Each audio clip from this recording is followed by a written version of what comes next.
All right. So good morning on this third day of the AdForum Summit. We've had 2 long days. My goodness, they are long. They're great, but they are long days. And we finished last night at 9 o'clock. As you all know, we go out in the morning at about 8. And then the last session is normally 9:30. By the time we finished, the agencies were superb yesterday. We had a great day.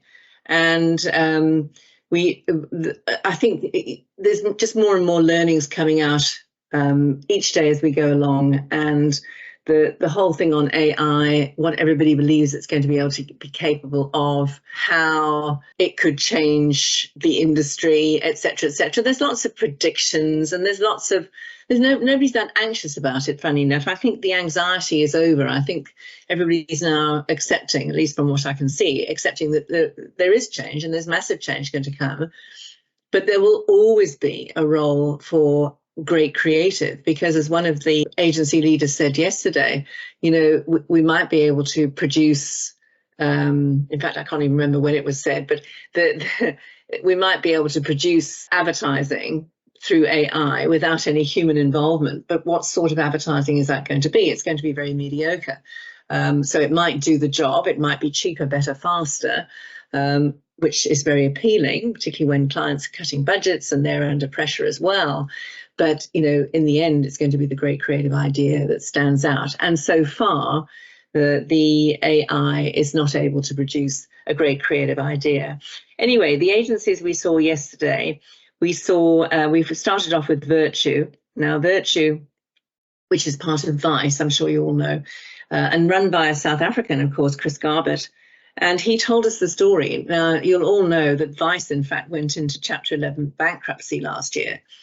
And they've been through a very tough time, but he was very honest about it. They've come back stronger as Virtue, and they are very much a culture agency. Absolutely fascinating stuff. We learned something. They put a really good presentation together. It flowed nicely.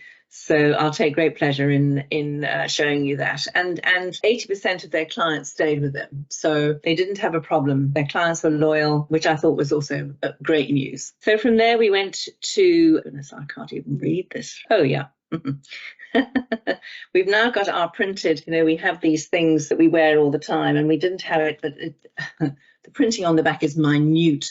Now, luckily, I've got good eyesight, so I can see. So from there, we went to an agency called Iris. And that actually, it's a British agency originally. It's now owned by Chale.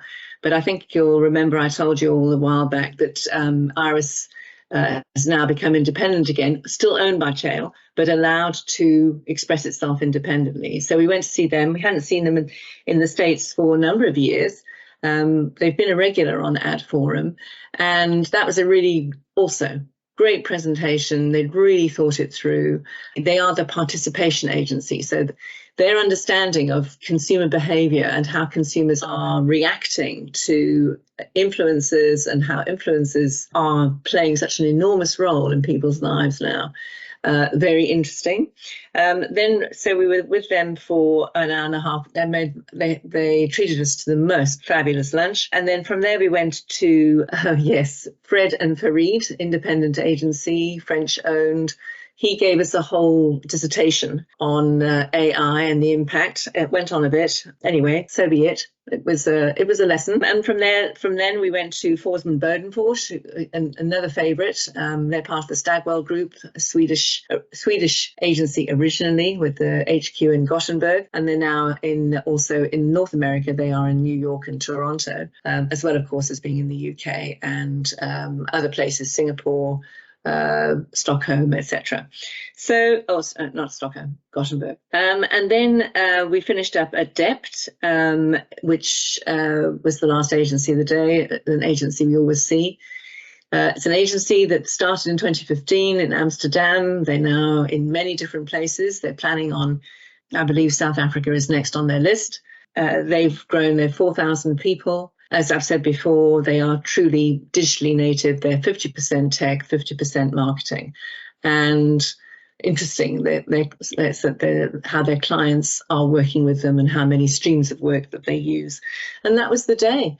it was wonderful, inspiring, interesting, all of the things that we've learned to love with AdForum, and the reason I come on this long journey every year to New York. Okay, so today we're going to be spending the morning at the 4As discussing a variety of industry issues. I'm not quite sure about all of this stuff. And of course, one of them will be about the cost of pitching. But I'll report back on that. And then we've got an afternoon free. And lucky me, I'm actually having a little bit of a break, but I'm going to meet with a client actually that we have who is here in New York.